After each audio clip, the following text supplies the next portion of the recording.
to episode 2 of Deep Diving with the Dell'Olios.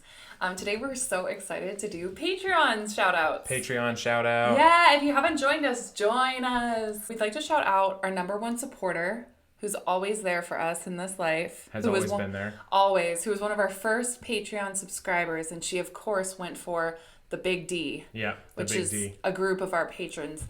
Would you like to tell us who it is? Mom. Our mother, Sylvia, thank you. We would also like to shout out our other mother, our other Patreon mother, Mama Allie. Thank you so much for your support over there. But without further ado, let's get into what we're talking about today. Last week we talked about American Airlines Flight 11 and the details involving that, along with what our government knew before 9/11 happened. And spoiler alert, they knew a lot. So if you haven't a lot. So if you haven't looked into that, make sure that you do.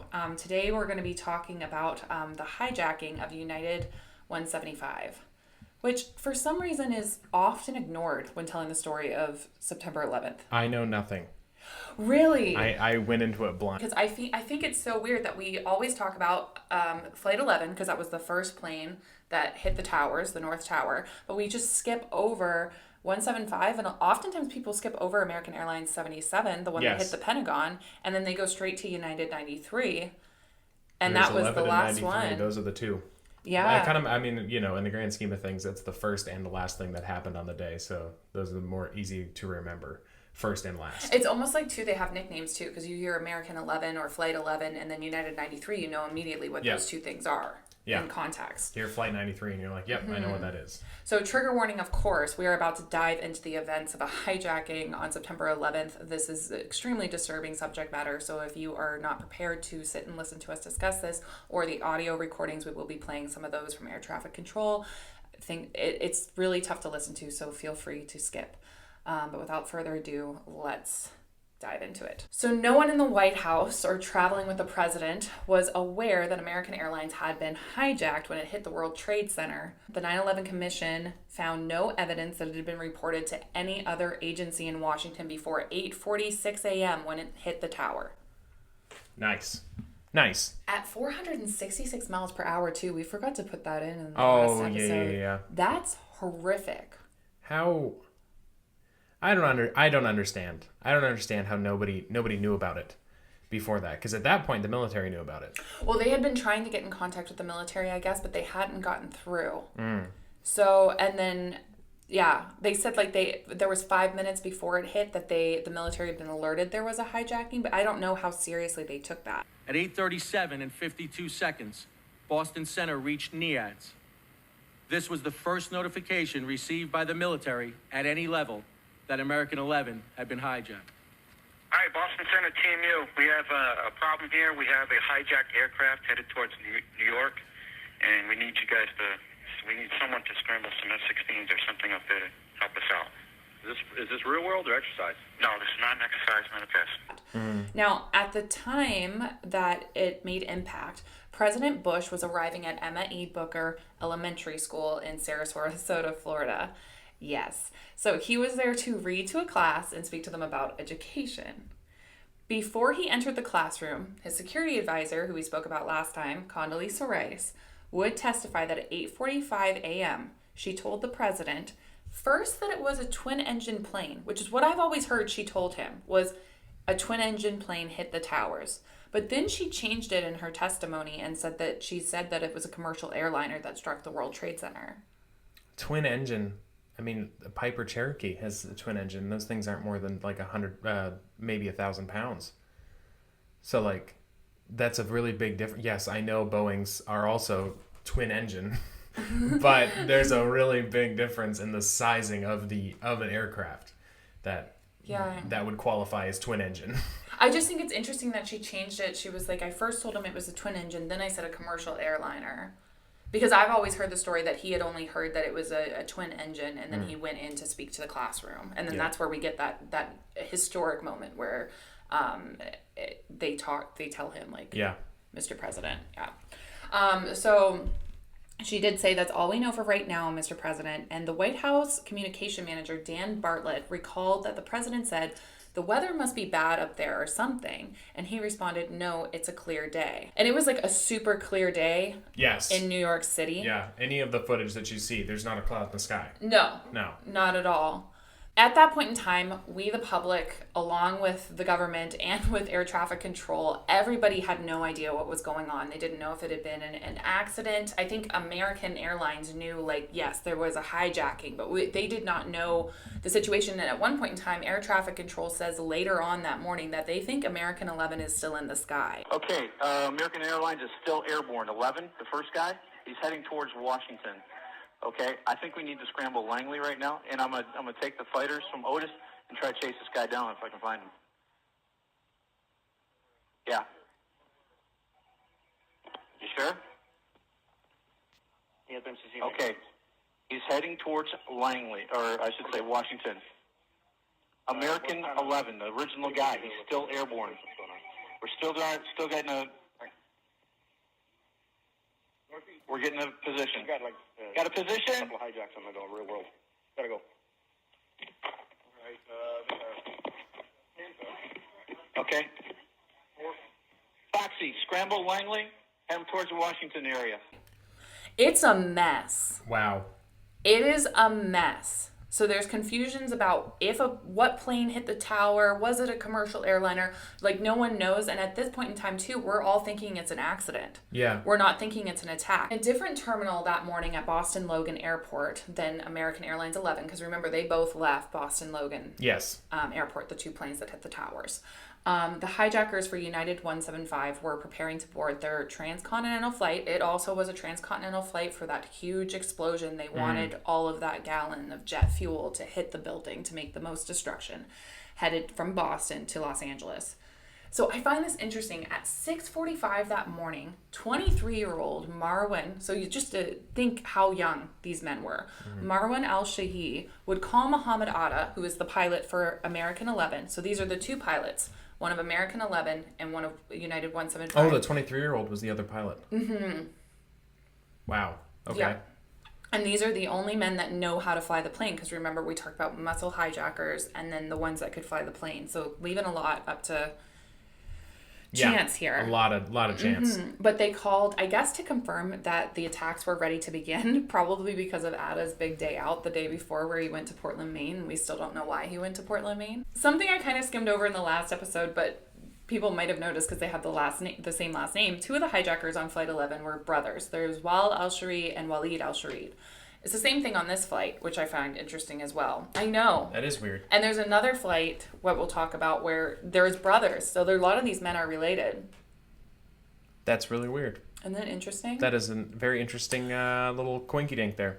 When we do our episode on the hijackers and diving into the training and everything else, we're going to see that there was some relation as well to the terrorists that pulled off the original the bombing at the World Trade Center in the 90s. But Ahmed Al-Ghamdi and Hamza were brothers, and I am so sorry for any mispronunciation.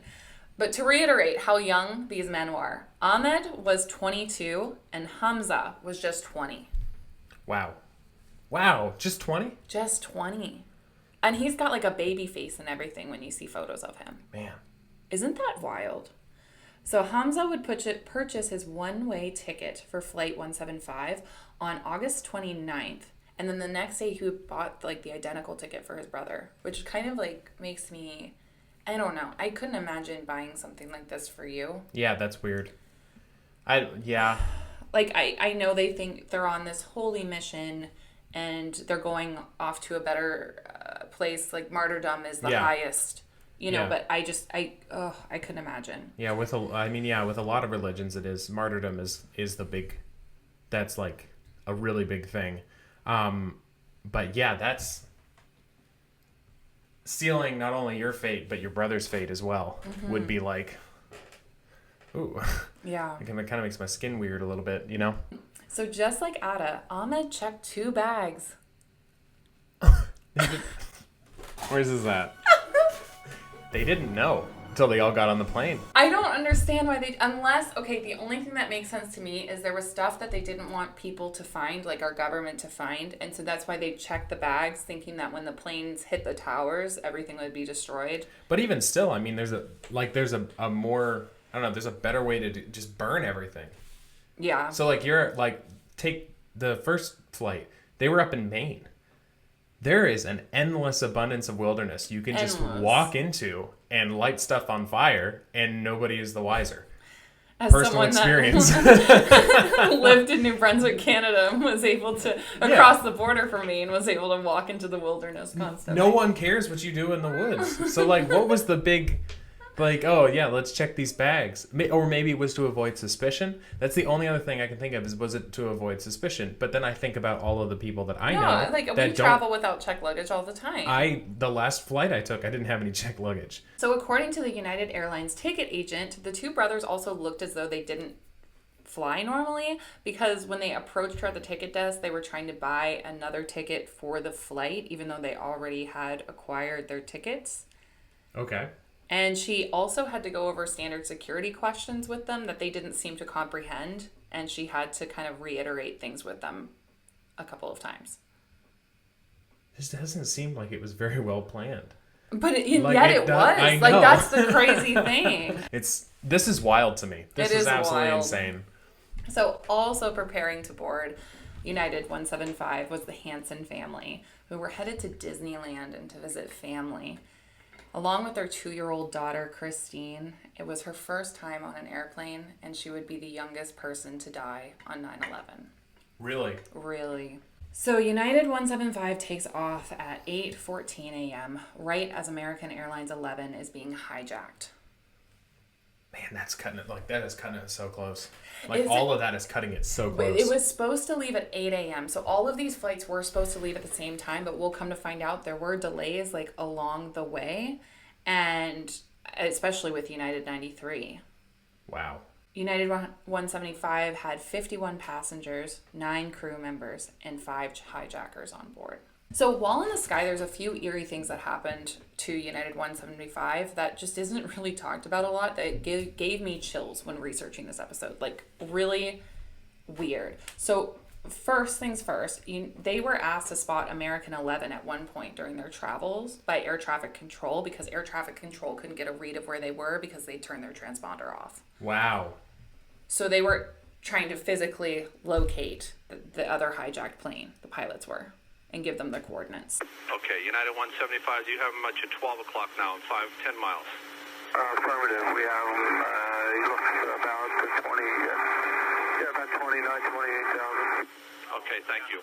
At 8:42, United 175 would make their final communication with air traffic control, reporting a quote-unquote suspicious transmission that they had heard during takeoff from another airplane, and we know that that's from American Airlines Flight 11. New York, United 175, United 175, go ahead. we figured we wait to go to your center. We heard a suspicious transmission on our departure out of Boston with someone keyed the mic and said, everyone stay in your seats. Oh, okay. I'll pass it along over here. Hey, Kingston on 93 line. Go ahead. Hey, United 175 just came on my frequency, and he said that they heard a suspicious transmission when they were leaving Boston. Oh, yeah? Everybody stay in their seat. That's what they heard, is a suspicious transmission. And that's their last transmission, and it's believed that within the next 4 minutes, they were hijacked. Holy cow. Yes. Once again, everything happened so quickly. So fast. And Yeah. this plane, it's so fast. So they believe that the hijacking took place between 8:42 and 8:46, according to the 9/11 Commission, okay? And they would crash into the World Trade Center at 9:03.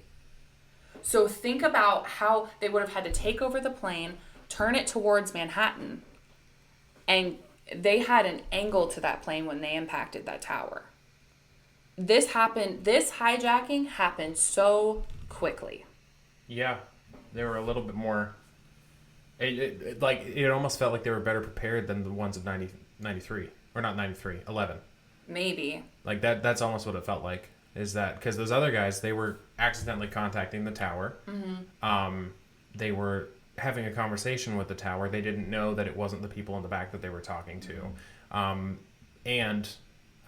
Was there anybody on this flight that was able to reach out like they were in? Yes. There was? We're going to get into that. It's Okay. This is some of the most disturbing and upsetting content like I've researched so far in this. This was a hard one. I sat and cried over this one. This was really rough.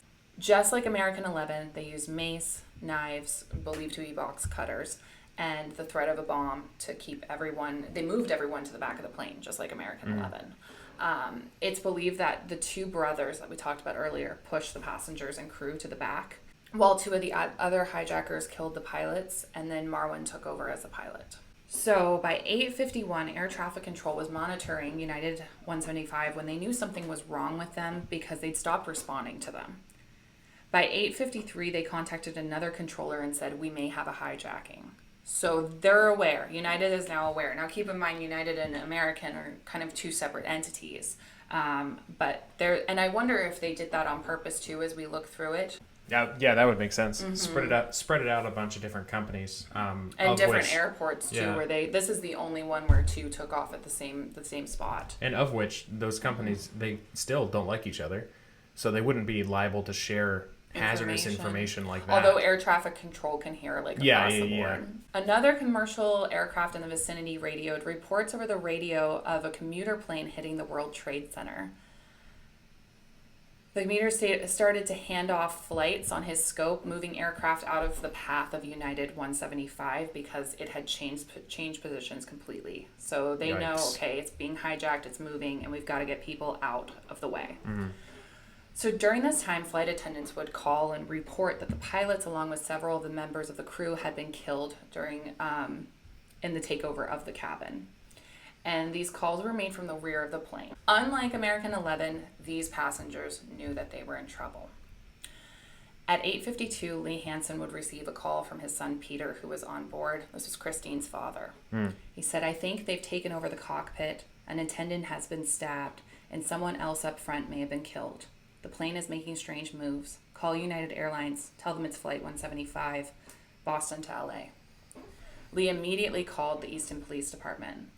The Hansen family were originally seated in row 19, C, D, and E, but Peter's phone call to his father had been made from a phone in the seat of 30E.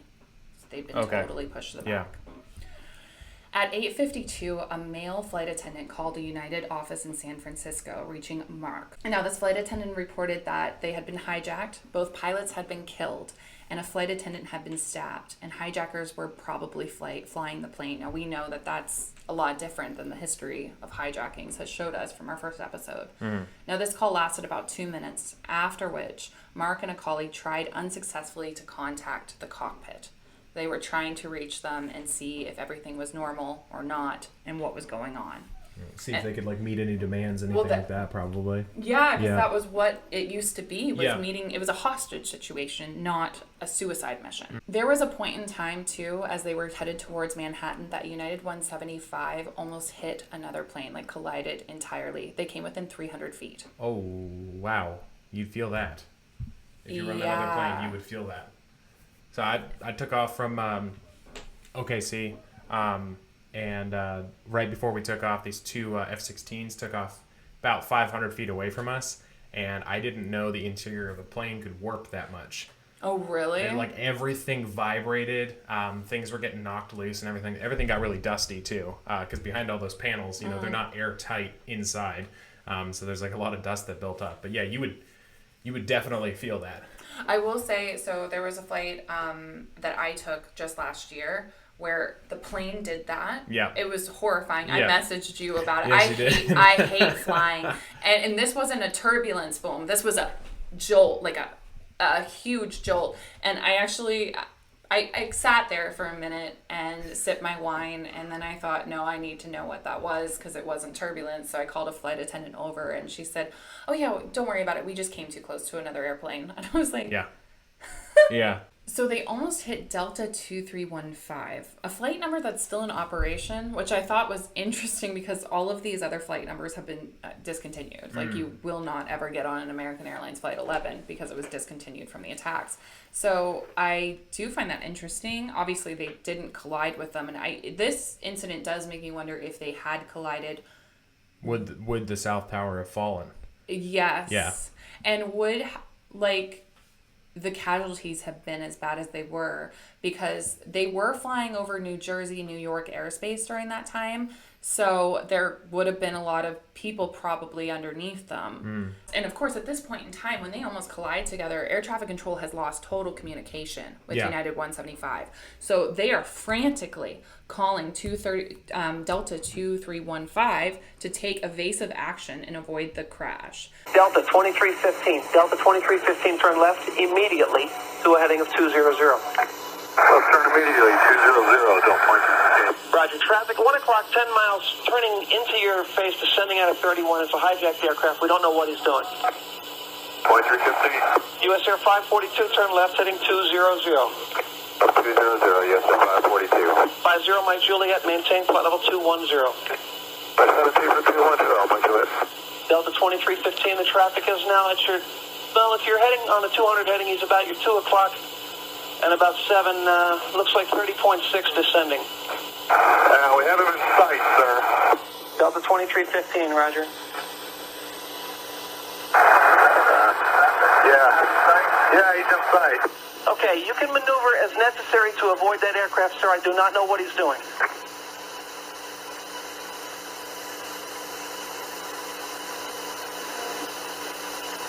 Delta 2315, any evasive action you need to take is approved.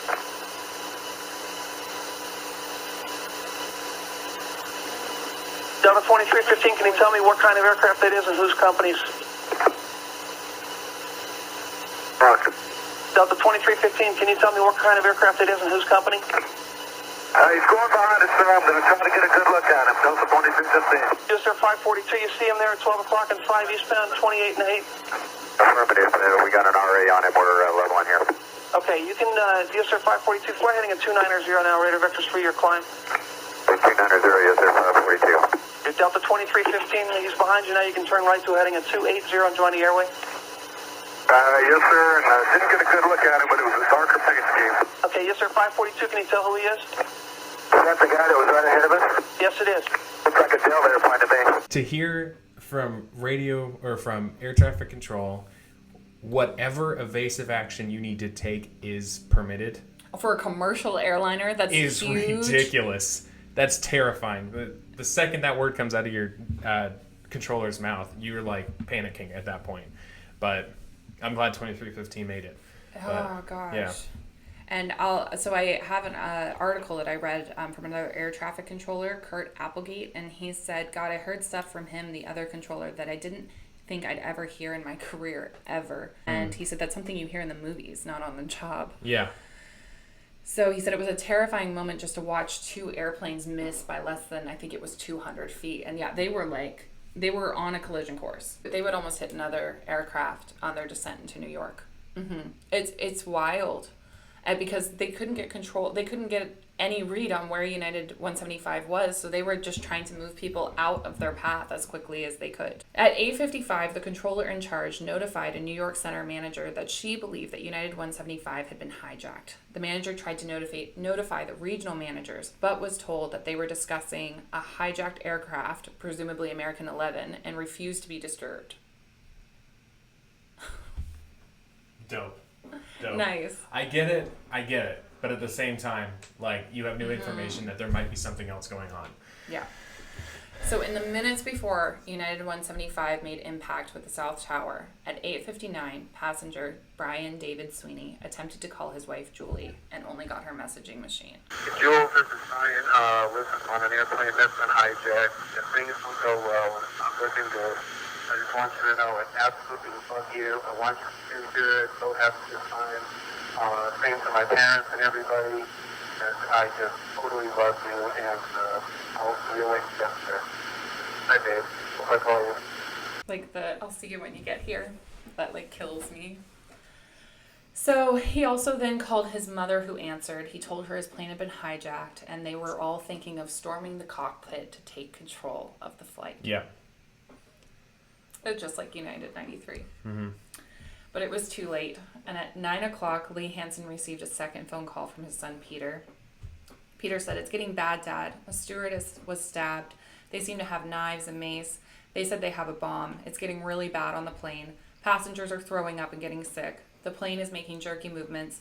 I don't think the pilot is flying the plane. I think we're going down. I think they intend to go to Chicago or someplace and fly it into a building. Don't worry, Dad. If it happens, it'll be really fast. My God, my God." The call ended abruptly. Before it cut off, Lee Hansen heard a woman scream. Lee turned on his TV just in time to see the second plane hit the South Tower. Holy. And their descent into New York is wild to watch because it's on a diagonal mission into that tower. So, and he flew into that tower at over 500 miles per hour. Holy cow.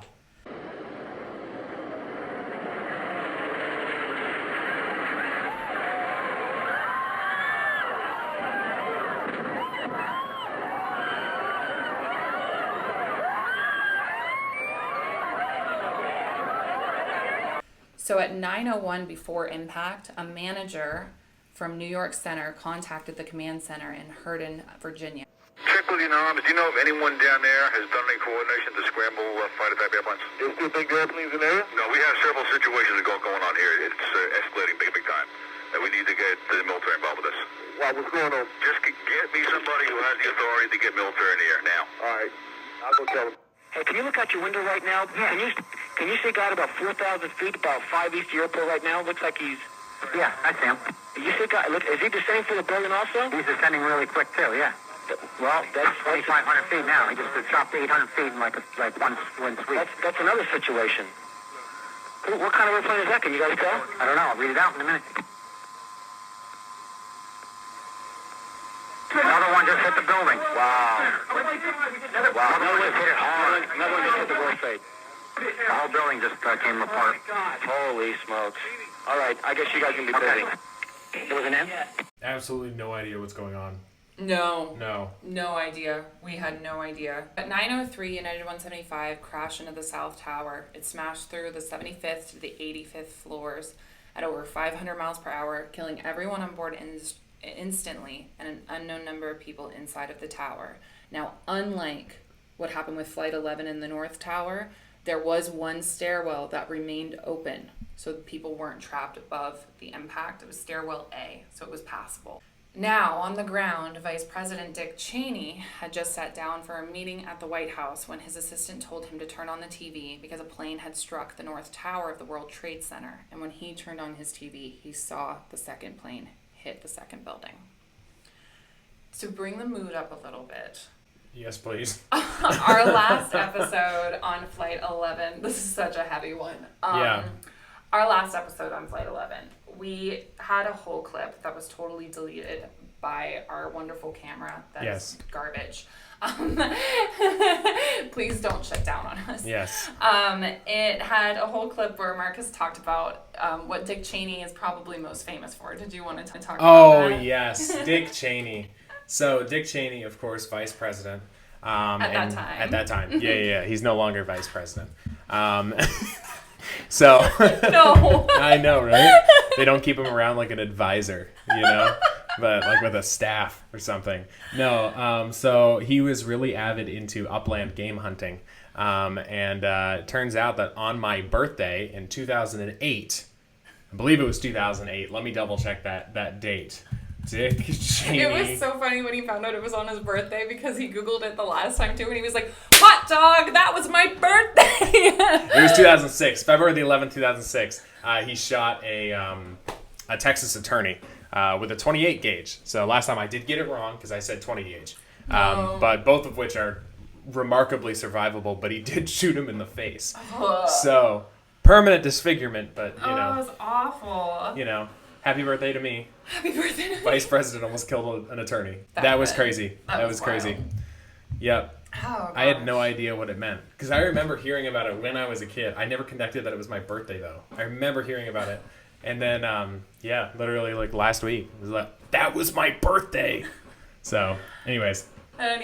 So meanwhile, while all this is happening in Sarasota, Florida, a Navy captain who was acting as a security advisor for the president's Florida trip, he approached the White House Chief of Staff, Andrew Card, and said, "Oh my God, another plane hit the other tower."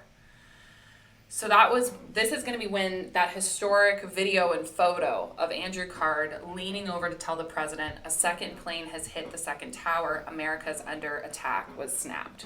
So that, and President Bush has been so criticized for his response across the board. There's some people that think what he did was completely correct. There's others that think that he should have acted in a faster manner.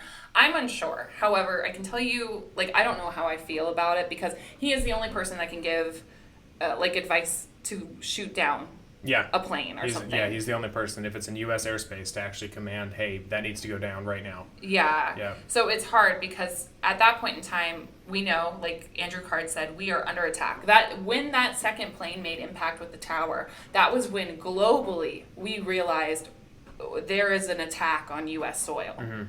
Yeah. So this is not an accident anymore. There's a second plane. Yeah, and it's, whether you think that he should have acted quickly or not, his speeches in the later days will kind of clarify why he didn't act. Well, I will say at the time, so there was a later interview that was done. It was kind of like an oral history between all these men that were dealing with the president on that trip. Ari Fleischer, the White House press secretary, would later say that he took out his legal pad immediately upon hearing that the second plane had struck the second tower, and he wrote, "Don't say anything yet," and he got himself in a position where he was back to the press and put it up, because they said at that point in time beepers were going off, because remember back then we didn't have our smartphones or anything, but people's beepers, the press is there, they're hearing that we are under attack. So the president did give him a nod as if he understood that. Now, Karl Rove, the White House senior advisor, when the president walked back into the staff hold, he said that the president said, "We're at war. Give me the FBI and the vice president." Now, there's going to be a lot brought up about, there will be an order at one point during the time of the hijacking of United 93 that we'll get into when we go through that episode. There was an order given out that the military had the right to shoot down commercial aircrafts if they believed that they were hijacked that day. It is under debate of what is true and what is not true as to who gave that order, because the President of the United States is the only one that should give that order, yet it was given by Vice President Dick Cheney. And it seems like there's a little bit of lying going on, because Vice President Dick Cheney said he did it under the president's advisement, but there's no record of a phone call that the president advised him. And I mean, I don't doubt that he would have given that order. Like, that was an order that we would have to. There's a clip that I'll try to find in play where they say, like, are we gonna start talking about shooting these airplanes down? And the guy's like, what do you mean? Like, it's absolutely shocking, but like, what were we supposed to do, you know, in this situation? They're pulling Jeff away to go talk about United 93. Do we want to think about scrambling aircraft? Oh, God, I don't know. That's a decision somebody's going to have to make probably in the next 10 minutes. Everybody just left the room. But actually, I was shocked. We found out today that President Bush would make his first address about 9/11 from the Emma E. Booker Elementary School.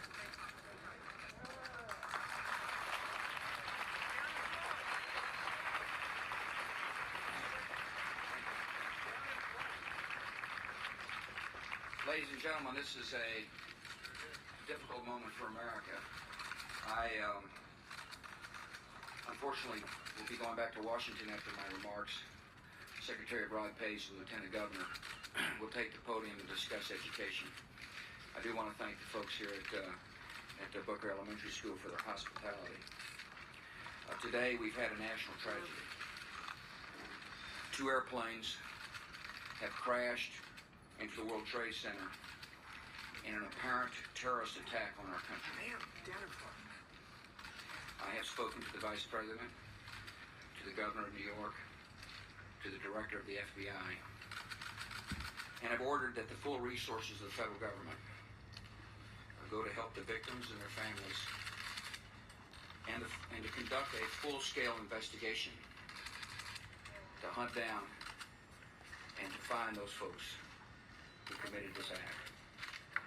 Terrorism against our nation will not stand. And now, if you join me in a moment of silence.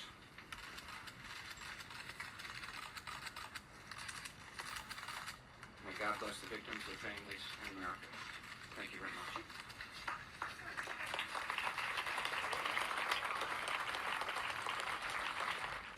But I don't know if I would have been so hasty, because what you want to do is you want to show, you know, that you're in charge, that you have force and all the rest of it.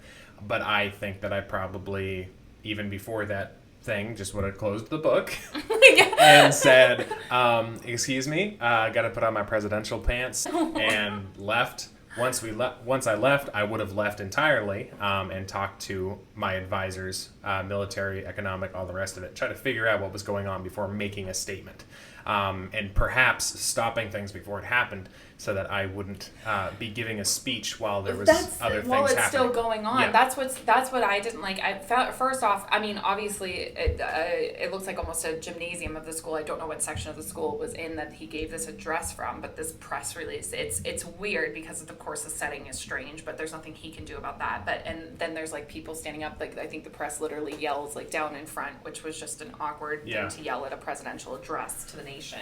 Yeah. And they clapped for him, which I also weird. thought was awkward and weird. But guess we're judgmental. I know. Right? Give us your judgments on this in the comments. But just like a debate has been commonly in place about what President Bush did immediately following. And I do find it interesting that his first thought was to address the public, like a PR move almost, and not to go and figure out what's going on right now. Like, are we at war? Is this radicals, which it was? Like, what's the state? What is the current state of what's going on? Yeah. So rather than just flapping my gums, I'd try to figure out something and maybe try to stop it. But, you know, if Mark was there, if he was president. If Mark had been president, I'm sure we should ask Mark what he would have done in this situation. As president, if you'd been president. All I know is that there would have been a lot of blood in that Oval Office. At 9:26, the FAA would finally issue its national ground stop. All civilian aircraft was ordered. You're on the ground, not taking off. Yet, no one was ordered out of the area. That hadn't happened yet. Which, by the way, as of the time of recording this, about a week ago, the second time ever in history that happened. But it was from a system glitch. It wasn't from that was crazy. an attack. They were grounded, yeah. We think. But of course, this wouldn't stop that plane from hitting the Pentagon just minutes later. So next week we will be diving, so this, I'm thinking, is going to be coming out the following Wednesday from our first episode, if we're lucky. If we're lucky. If it's not high at our normal every other Wednesday. But this seems more like a mini-sode. This was very short compared to our first one. I think I can get it together and get it posted by Wednesday. The next one might be a little bit longer, looking into a little bit more. And so that might be the next Wednesday, every other Wednesday, like we're planning on doing here. But I want to get content out to you as much as possible. So if I am able to, I will be editing and putting it out as soon as possible. I did want to say something that killed me in researching this and looking at, like, this is what really sent me over the edge. Christine, who passed away on that flight, that 2-year-old, and there were a couple other children on that flight too. Her little Peter Rabbit, it wasn't on the plane with her. It was given as a gift from her grandmother to the 9/11 Memorial Museum, which I highly recommend you visit if you are ever in New York. It's fascinating, it's upsetting, but it is wild to walk into something that for a lot of us millennials and older, we lived through it, we watched it happen, and to go through that memorial and see the events of the day physically in front of you, and you need a full day, by the way. You will need to arrive at open and schedule that time out because there is so much in that memorial museum. But her Peter Rabbit is there, and it still has 2 Winnie the Pooh stickers that she stuck on them. She loved, I guess her grandmother said she loved to give little stickers of approval to her stuffed animals. And he got 2. He got 2. Did a good job, apparently. He did. Yeah. But next week we'll be talking about the Pentagon. And that's going to be a Marcus episode with his little tinfoil hat over here.